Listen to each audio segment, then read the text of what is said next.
This is the Lone Crater YouTube. We hope this video helps. You start by confirming you have admin access and a current backup. This prevents data loss if you edit wrong items.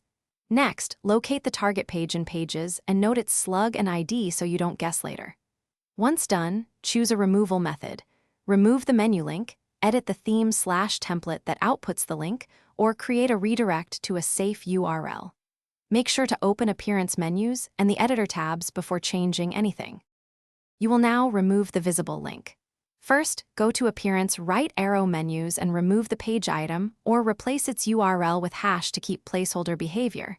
Save and test. If the link is hard-coded, open the theme editor or child theme and search header. PHP or template parts for the page slug, then remove or conditionalize the output. Alternatively, install a redirect plugin and point the page to a Finish by clearing all caches, Wordpress caching plugins, CDN, and your browser, because stale cache often shows the old link. Then test as a logged-out user and on mobile to confirm the link is gone from public navigation.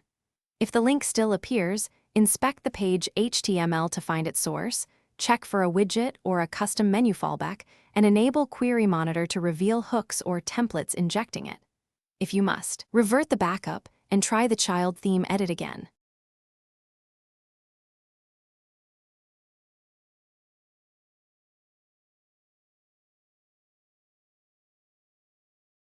Thanks for watching. Consider subscribing if we helped you.